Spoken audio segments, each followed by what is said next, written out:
നമസ്കാരം. അങ്ങനെ BBD സെയിലും great Indian festival സെയിലും ഒരു 10 ദിവസത്തിനുള്ളിലാണെന്ന് തോന്നുന്നു. 26, 27 ഒക്കെയാണ് സ്റ്റാർട്ട് ചെയ്യുന്നത്. അപ്പൊ നിങ്ങൾ ഒരു സ്മാർട്ട് ഫോൺ വാങ്ങാൻ പ്ലാൻ ചെയ്യുന്നുണ്ടെങ്കിൽ ഒരിക്കലും റോങ് ആയിട്ടുള്ള ഫോൺ വാങ്ങി നിങ്ങളുടെ പൈസ കളയരുത്. പ്രത്യേകിച്ച് ഈ സെയിൽ ടൈമിൽ അവരുടെ സ്റ്റോക്ക് ക്ലിയർ ചെയ്യാനായിട്ട് എല്ലാ ബ്രാൻഡുകളും കടഞ്ഞ് പരിശ്രമിക്കും. നല്ല ഡിസ്കൗണ്ടുകളും കാര്യങ്ങളും ഒക്കെ തരും. അപ്പൊ നിങ്ങൾ ആ ഡിസ്കൗണ്ടുകൾ മാത്രം നോക്കിയിട്ട് ഫോൺ എടുത്തു കഴിഞ്ഞാൽ മുമ്പോട്ട് അത് ഉപയോഗിക്കുന്ന സമയത്ത് നിങ്ങൾ ദുഃഖിക്കേണ്ടതായിട്ട് വരും. അപ്പൊ ഇന്നത്തെ വീഡിയോയിൽ ഞാൻ കുറച്ച് ഫോണുകൾ ഇവിടെ നോട്ട് ചെയ്തിട്ടുണ്ട്. ഒരു കാരണവശാലും നിങ്ങൾ ഞാൻ ഈ പറയാൻ പോകുന്ന ഫോണുകൾ എത്ര നല്ല ഡിസ്കൗണ്ട് കിട്ടിയാലും എടുക്കരുത് എന്നാണ് എനിക്ക് പറയാനായിട്ടുള്ളത്. സാധാരണ നമ്മൾ യൂട്യൂബിലൊക്കെ നോക്കി കഴിഞ്ഞാൽ ഒരുപാട് പേര് ഇന്ന ഫോൺ എടുത്തു, ഇന്ന ഫോൺ എടുക്കണം എന്നൊക്കെ പറഞ്ഞ് വീഡിയോകൾ ചെയ്യാറുണ്ട്. അതിന് താഴെ അവർ അഫിലിയേറ്റ് ലിങ്കുകളും കൊടുക്കുന്നത് നമുക്ക് കാണാനായിട്ട് സാധിക്കും. കാരണം ആ ഫോൺ കൊള്ളാമോ ഇല്ലയോ എന്നുള്ളതിന്റെ അപ്പുറത്തേക്ക് എങ്ങനെയെങ്കിലും അവരുടെ ലിങ്കിലൂടെ കുറെ ഫോണുകൾ സെയിൽ ചെയ്യണമെന്നാണ് അവർ ഉദ്ദേശിക്കുന്നത്. ഞാൻ ഈ കഴിഞ്ഞ 2-3 ദിവസമായിട്ട് ചെയ്ത വീഡിയോകളിലൊക്കെ ഇക്കാര്യം തന്നെയാണ് പറഞ്ഞത്. ഇന്ന ഫോണുകൾ ഇന്ന ബ്രാൻഡുകളുടെ ഇപ്പോൾ സെയിൽ ടൈമിൽ നല്ല ഓഫർ കിട്ടിയാലും എടുക്കരുത് എന്നുള്ളതിനെ കുറിച്ചാണ് പറഞ്ഞിട്ടുള്ളത്. അപ്പൊ ഇന്ന് നമ്മൾ അങ്ങനെയുള്ള കാര്യങ്ങളാണ് ഡിസ്കസ് ചെയ്യാനായിട്ട് പോകുന്നത്. ഇപ്പൊ ഇവിടെ ഞാൻ ആദ്യമായിട്ട് നോട്ട് ചെയ്തിരിക്കുന്നത്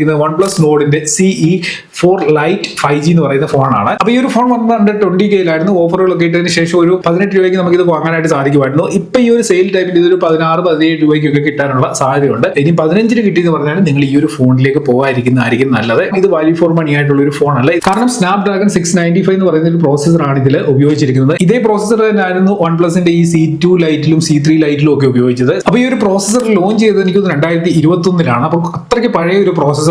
ഇതിൽ 4K സപ്പോർട്ടഡ് അല്ല. 4K വീഡിയോ റെക്കോർഡിങ്ങോ വീഡിയോ പ്ലേയോ ഒന്നും തന്നെ നമുക്ക് ഇതിൽ സപ്പോർട്ടിംഗ് അല്ല. മറ്റു ഫീച്ചേഴ്സും കാര്യങ്ങളും ഒക്കെ നോക്കിയിട്ട് നമ്മൾ ഈ ഒരു ഫോൺ എടുക്കേണ്ട കാര്യമുണ്ടെന്ന് എനിക്ക് തോന്നുന്നില്ല. അണ്ടർ 20K റെന്റിൽ ഇതിനേക്കാളും ലേറ്റസ്റ്റ് ആയിട്ടുള്ള ഫോണുകൾ ഓൾറെഡി അവൈലബിൾ ആണ്. ഇപ്പം മോട്ടോ Edge 50 ഫ്യൂഷൻ ഉണ്ട്, അല്ലെങ്കിൽ നത്തിങ് ഫോൺ 2A ഉണ്ട്. ഇതൊക്കെ നിങ്ങൾക്ക് ബൈ ചെയ്യാനായിട്ട് സാധിക്കും. പിന്നെ ഒരു കാര്യം കൂടെ പറയാനുള്ളത്, ഡിസ്ക്രിപ്ഷൻ ഞാൻ എന്റെ ടെലിഗ്രാം ചാനലിന്റെ ലിങ്ക് കൊടുത്തിട്ടുണ്ട്. മറക്കാതെ ഒന്ന് സബ്സ്ക്രൈബ് ചെയ്തേക്കുക. ഏറ്റവും നല്ല ഇ-കോമേഴ്സ് സൈറ്റുകളുടെ ഓഫറുകൾ ഏറ്റവും ആദ്യം തന്നെ നിങ്ങൾക്ക് ആ ഒരു ടെലിഗ്രാം ചാനലിൽ കിട്ടും. ഡീൽസ് ബൈ ഷിജോ എന്നാണ് ടെലിഗ്രാം ചാനലിന്റെ പേര്. നിങ്ങൾക്ക് സെർച്ച് ചെയ്തും ജോയിൻ ചെയ്യാം. അല്ലാന്നുണ്ടെങ്കിൽ ഡിസ്ക്രിപ്ഷനിലെ ലിങ്ക് ഫോളോ ചെയ്തുകൊണ്ടും ജോയിൻ ചെയ്യാനായിട്ട് സാധിക്കുന്നതാണ്. അടുത്തത് മോട്ടോ G85 എന്ന് പറയുന്ന ഫോണാണ്. ഇത് ഞാൻ റെക്കമെൻഡ് ചെയ്തില്ല, പലരും റെക്കമെൻഡ് ചെയ്യുന്ന ഒരു ഫോണാണ്. ഈ ഒരു പ്രൈസ് റേഞ്ച് നമുക്ക് വേണമെന്നുണ്ടെങ്കിൽ മോട്ടോറോളയുടെ തന്നെ ഫോൺ വേണമെന്നുണ്ടെങ്കിൽ മോട്ടോ Edge 50 ഫ്യൂഷൻ ഞാൻ ആദ്യം പറഞ്ഞ പോലെ അത് എടുക്കാം. അതേപോലെ തന്നെ നത്തിങ് 2A ഉണ്ട്, അല്ലെങ്കിൽ CMF ഫോൺ എടുക്കാനായിട്ട് സാധിക്കും. ഇതിൽ നൽകിയിരിക്കുന്ന പ്രോസസ്സർ 6S Gen 3 ആണ്. സത്യത്തിൽ ഈ ഒരു പ്രോസസ്സർ റീബ്രാൻഡഡ് ആണ്. Snapdragon 695 റീബ്രാൻഡ് ചെയ്തിട്ടാണ് 6S Gen 3 എന്ന് പറയുന്ന ഈ ഒരു പ്രോസസ്സർ വന്നിരിക്കുന്നത്. അതായത് നമ്മൾ ആദ്യത്തെ ഫോണിൽ പരിചയപ്പെട്ട അതേ സെയിം പ്രോസസ്സർ തന്നെ റീബ്രാൻഡ് ചെയ്ത് വേറൊരു പേരിൽ ഈ ഒരു ഫോണിൽ വന്നിരിക്കുന്നേ ഉള്ളൂ. ഇതിലും 4K സപ്പോർട്ടഡ് ആയിരിക്കത്തില്ല. റെക്കോർഡിങ്ങോ അല്ലെങ്കിൽ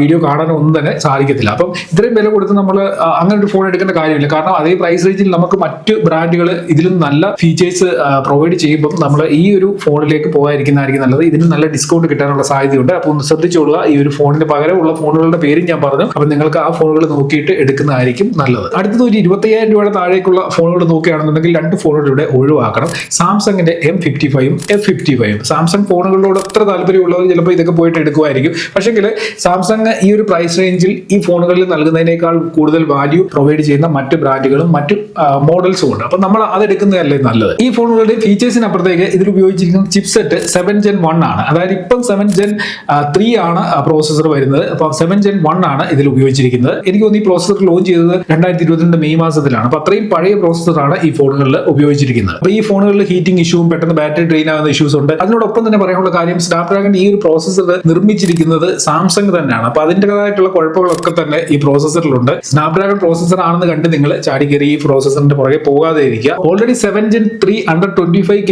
ഈ ഒരു സെയിൽ ടൈമിൽ നിങ്ങൾക്ക് കിട്ടും. പിന്നെ നിങ്ങൾ എന്തിനാണ് 7 Gen 1 പോകുന്നത്, ഇത്രയും പഴയ പ്രോസസ്സറിലേക്ക്? റിയൽമി GT60 ഉണ്ട്, OnePlus നോഡിന്റെ 4 കിട്ടുന്നുണ്ട്, പോക്കോ F6 കിട്ടുന്നുണ്ട്. ഈ ഫോണുകളൊക്കെ ചെക്ക് ചെയ്തതിന് ശേഷം മാത്രമേ നിങ്ങൾ M55 F55 എന്ന് പറയുന്ന മോഡലുകളിലേക്ക് പോകാവൂ. പ്രോസസ്സർ ഒത്തിരി പഴയത് എടുക്കുന്നതിനേക്കാളും നല്ലത് കുറച്ച് ബെറ്റർ ആയിട്ടുള്ള ലേറ്റസ്റ്റ് ആയിട്ടുള്ള ലോഞ്ചുകൾ എടുക്കുന്നതാണ്. കാരണം ലേറ്റസ്റ്റ് ആയിട്ടുള്ള ഫോണുകൾ എടുക്കുമ്പോൾ ഏറ്റവും വലിയ പ്രയോജനം എന്ന് പറഞ്ഞു കഴിഞ്ഞാൽ കുറഞ്ഞത് 2-3 വർഷത്തേക്ക് നമുക്ക് അപ്ഡേറ്റ് കിട്ടാനുള്ള സാധ്യതയുണ്ട്. സെക്യൂരിറ്റി അപ്ഡേറ്റ്സും അതേപോലെ തന്നെ സോഫ്റ്റ്വെയർ അപ്ഡേറ്റ്സും ഒക്കെ. നമ്മൾ കുറെ പഴയ ഫോൺ പോയി എടുത്തു കഴിഞ്ഞാൽ അപ്ഡേറ്റ്സുകൾ കിട്ടത്തില്ല. അതാണ് ഏറ്റവും വലിയൊരു ഇഷ്യൂ. സാംസങ്ങിന് തന്നെ ഫോൺ വേണമെന്നുള്ളവർക്ക് കുറച്ചുകൂടി ബഡ്ജറ്റ് കൂട്ടാവുന്നുണ്ടെങ്കിൽ കുറച്ചുകൂടി ബെറ്റർ ആയിട്ടുള്ള ഒരു ഫോൺ എന്ന് പറഞ്ഞാൽ S23 ഫാൻ എഡിഷൻ ഉണ്ട്. അത് വേണമെന്നുണ്ടെങ്കിൽ നോക്കാം. എക്സിനോസ് പ്രോസസ്സർ ആണ് ഇതിൽ ഉപയോഗിച്ചിരിക്കുന്നത്. പക്ഷെങ്കിൽ കുറച്ച് ബെറ്റർ ആയിട്ടുള്ള ഒരു കുറച്ച് ആളുകൾ വാങ്ങുകയും ഉപയോഗിക്കുകയും ഒക്കെ ചെയ്ത് കുറെ അഭിപ്രായം അഭിപ്രായങ്ങൾ വന്നിട്ടുള്ള ഒരു ഫോണാണ്. വേണമെങ്കിൽ അത് നോക്കാം. ഞാൻ ഈ ഒരു ഫോണും വലുതായിട്ട് റെക്കമെൻഡ് ചെയ്യുന്നില്ല. നിങ്ങൾക്ക് വേണമെന്നുണ്ടെങ്കിൽ S23 പോകാനായിട്ട് സാധിക്കും. ഇതിനേക്കാളൊക്കെ ഫാർ ബെറ്റർ ആയിട്ടുള്ള ഒരു ഫോണാണ് S23 എന്ന് പറയുന്നത്. നമ്മുടെ ലിസ്റ്റിലുള്ള അടുത്ത ഫോൺ പലരും റെക്കമെൻഡ് ചെയ്യുന്ന ഫോണാണ് മോട്ടോ എഡ്ജ് 50 എന്ന് പറയുന്ന ഫോൺ. ഇതും ഞാൻ റെക്കമെൻഡ് ചെയ്യത്തില്ല.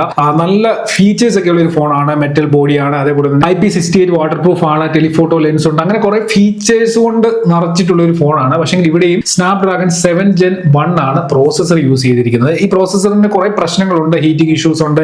പ്രത്യേകിച്ച് ഈ ഒരു എഡ്ജ് 50 എന്ന് പറയുന്ന ഫോണിലെ ക്യാമറ ലാഗ് ആകുന്ന ഇഷ്യൂസ് ഉണ്ട്, ഫോൺ ഹാങ് ആകുന്ന ഇഷ്യൂസ് ഉണ്ട്. ഇതൊക്കെ തന്നെ വേണമെന്നുണ്ടെങ്കിൽ സോഫ്റ്റ്വെയർ അപ്ഡേറ്റിലൂടെ ക്ലിയർ ചെയ്യാൻ പറ്റുന്ന പ്രോബ്ലംസ് ആണ്. പക്ഷേ മോട്ടോറോളയുടെ കാര്യം അറിയാമല്ലോ, എന്ത് സംഭവിച്ചെന്ന് പറഞ്ഞാലും അവർ സോഫ്റ്റ്വെയർ അപ്ഡേറ്റിലൂടെ ഇങ്ങനെയുള്ള കാര്യങ്ങളൊന്നും ക്ലിയർ ചെയ്യത്തില്ല. അത് തന്നെ അപ്ഡേറ്റ് വരുന്നത് തന്നെ വലിയ കാര്യമാണ് മോട്ടോറോളയുടെ കേസിൽ. അപ്പം ഈ ഒരു എഡ്ജ് 50 എന്ന് പറയുന്ന ഫോണും ഒഴിവാക്കുന്നതായിരിക്കും നല്ലത്. ഇതേപോലെ തന്നെ മറ്റൊരു ഫോണുണ്ട്, മോട്ടോയുടെ എഡ്ജ് 50 Pro എന്ന് പറയുന്ന ഫോൺ. ഇതിനും സെയിം അവസ്ഥ തന്നെയാണ്. ക്യാമറ ലാഗ് ആകുന്ന ഇഷ്യൂ, അതേപോലെ തന്നെ റെക്കോർഡ് ചെയ്ത സമയത്ത് ഫ്രെയിം സ്കിപ്പ് ആകുന്ന ഇഷ്യൂ ഉണ്ട്. അതേപോലെ തന്നെ ഔട്ട് സൈഡിലൊക്കെ യൂസ് ചെയ്ത് കഴിഞ്ഞാൽ കുറച്ച് കഴിയുമ്പോൾ ഫോൺ മൊത്തത്തിൽ ലാഗ് ആകുന്ന ഇഷ്യൂസ് ഒക്കെ ഉണ്ട്. ഈ ഫോൺ ഇറങ്ങിയിട്ട് എനിക്ക് 5-6 മാസമായി. ഇതും അപ്ഡേറ്റിലൂടെ ഇതുവരെ ഫിക്സ് ചെയ്യപ്പെട്ടിട്ടില്ല. അപ്പം മോട്ടോറോയുടെ ഫോണിലെ ഈ അപ്ഡേറ്റുകളിലൂടെ ഫിക്സ് ചെയ്യാൻ പറ്റുന്ന പ്രശ്നങ്ങൾ കുറച്ച് കഴിയുമ്പോൾ അവർ ക്ലിയർ ചെയ്യും എന്ന് കരുതിയിട്ട് പോയിട്ട് വാങ്ങി കഴിഞ്ഞു കഴിഞ്ഞാൽ മോട്ടോറോളോ ആ കാര്യത്തിൽ ഒരു ശ്രദ്ധയും ചെലുത്തുന്നില്ല എന്നാണ് എനിക്ക് തോന്നിയിട്ടുള്ളത്. അടുത്തത് സാംസങ്ങിന്റെ S21 FE എന്ന് പറയുന്ന ഫോൺ ഒഴിവാക്കുന്നത് വളരെ നന്നായിരിക്കും. കാരണം ഇതിൽ സ്നാപ്ഡ്രാഗൺ 888 എന്ന് പറയുന്ന പ്രോസസറാണ് യൂസ് ചെയ്തിരിക്കുന്നത്. കുറെ പഴയ പ്രോസസറാണ്. അത്രയും ഈ ഫോൺ ലോഞ്ച് ചെയ്തിട്ട് തന്നെ എനിക്ക് തോന്നുന്നു 2023 തുടക്കത്തിലാണ് ഈ ഫോൺ ലോഞ്ച് ചെയ്തത്. അപ്പം തന്നെ ഒരു 3-4 വർഷം ആകാൻ പോകുന്നു. ഇത്രയും പഴയ ഫോൺ നമ്മൾ എടുത്തു കഴിഞ്ഞാൽ വരാൻ പോകുന്ന മെയിൻ ഇഷ്യൂ എന്ന് വെച്ച് കഴിഞ്ഞാൽ ഇനി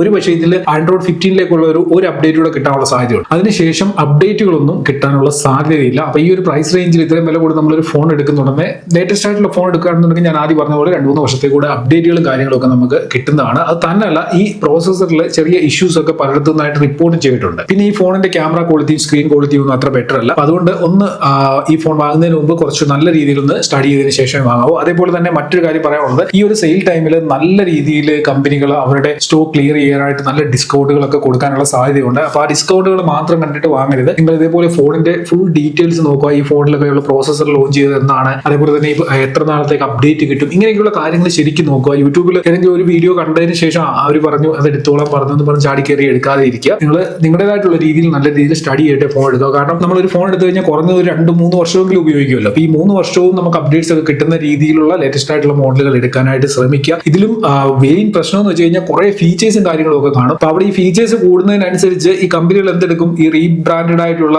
പ്രോസസർ യൂസ് ചെയ്യും. ഞാൻ ആദ്യം ഒരെണ്ണം പറഞ്ഞില്ല, അതേപോലുള്ള പ്രോസസറുകൾ യൂസ് ചെയ്യും, കുറെ പഴയ പ്രോസസർ യൂസ് ചെയ്യും. അപ്പൊ അവിടെ അവര് പ്രൈസ് കട്ടിങ് നടത്തും. അപ്പൊ നമുക്ക് ഇപ്പുറത്ത് നോക്കുന്നുണ്ടെങ്കിൽ ഒറ്റ നോട്ടത്തിൽ ആ സംഭവം കൊള്ളാം, കർവ് ഡിസ്പ്ലേ ഉണ്ട്, ഫുൾ HD ഡിസ്പ്ലേ ആണ് നൽകിയിരിക്കുന്നത്. അപ്പൊ ഇങ്ങനെയൊക്കെയുള്ള ഫീച്ചേഴ്സ് കാണും. ചിലപ്പോൾ 4K അതിൽ റൺ ചെയ്യാൻ കേപ്പബിൾ ആയിട്ടുള്ള പ്രോസസർ ആയിരിക്കത്തില്ല. അപ്പൊ അങ്ങനെയുള്ള കാര്യങ്ങളെല്ലാം ചെക്ക് ചെയ്തതിനു ശേഷം ഫോൺ എടുക്കുക. ഇനി ഓരോ സെഗ്മെന്റിലും ഏറ്റവും ബെറ്റർ ആയിട്ട് വാങ്ങാൻ പറ്റിയ ഫോണുകൾ ഏതാണെന്ന് നിങ്ങൾക്ക് അറിയണമെന്നുണ്ടെങ്കിൽ അതിനെക്കുറിച്ച് ഒരു വീഡിയോ ചെയ്യാം. പക്ഷേ നിങ്ങൾ ആ കാര്യം ഈ വീഡിയോയുടെ താഴെ കമന്റ് ചെയ്യാൻ മറക്കണ്ട. ഈ ഒരു വീഡിയോയുമായി ബന്ധപ്പെട്ട് എന്തെങ്കിലും ഡൗട്ട്സ് ഉണ്ടെങ്കിൽ അതും കമന്റ് ചെയ്യുക. തീർച്ചയായിട്ടും റിപ്ലൈ ചെയ്യുന്നതാണ്. ചാനൽ സബ്സ്ക്രൈബ് ചെയ്യാനാണ് നിങ്ങൾ ഈ വീഡിയോ കണ്ടതെന്നുണ്ടെങ്കിൽ തീർച്ചയായിട്ടും സബ്സ്ക്രൈബ് ചെയ്തേക്കുക. ഞാൻ ഈ വീഡിയോ ഡിസ്ക്രിപ്ഷനിൽ കുറെ നല്ല ഫോണുകളുടെ ലിസ്റ്റ് കൊടുത്തിട്ടുണ്ട്. അത് നിങ്ങൾക്ക് ചെക്ക് ചെയ്ത് നോക്കുക. അതേപോലെ തന്നെ കുറെ ക്രെഡിറ്റ് കാർഡുകളുടെ ലിങ്കുകളും നൽകിയിട്ടുണ്ട്. അത് നിങ്ങൾ ചെക്ക് ചെയ്ത് നോക്കുക. കാരണം സെയിൽ ടൈമിൽ നമുക്ക് ഈ ബാങ്ക് ഓഫറുകൾ ഇട്ടെങ്കിൽ നല്ല ഡിസ്കൗണ്ടിൽ ഫോണുകളൊക്കെ വാങ്ങാനായിട്ട് സാധിക്കത്തുള്ളൂ. അപ്പം ക്രെഡിറ്റ് കാർഡിന് അപ്ലൈ ചെയ്യാത്തവർ ആ ലിങ്കിൽ നിന്ന് ക്രെഡിറ്റ് കാർഡിലൂടെ അപ്ലൈ ചെയ്തേക്കുക. പിന്നെ ടെലഗ്രാം ചാനലിൽ ജോയിൻ ചെയ്തിട്ടില്ല എന്നുണ്ടെങ്കിൽ ജോയിൻ ചെയ്തേക്കുക. നല്ല നല്ല ഓഫറുകൾ ഏറ്റവും ആദ്യം തന്നെ സെയിൽ ടൈമിലും അല്ലാത്ത ടൈമിലും ഒക്കെ തന്നെ നമ്മുടെ ടെലഗ്രാം ചാനലിലൂടെ നൽകുന്നതാണ്. അപ്പോൾ മറക്കാതെ ഡിസ്ക്രിപ്ഷനിൽ ലിങ്ക് ഫോളോ ചെയ്ത് ടെലഗ്രാം ചാനലും ഇൻസ്റ്റാഗ്രാം പേജും ഒന്ന് ഫോളോ ചെയ്തേക്കുക. അപ്പോൾ ഇന്നത്തെ വീഡിയോ ഇവിടെ നിർത്തുകയാണ്. ഇതിൽ നല്ലൊരു റൂമിനെ നമുക്ക് അടുത്ത വീഡിയോയിൽ കാണാം.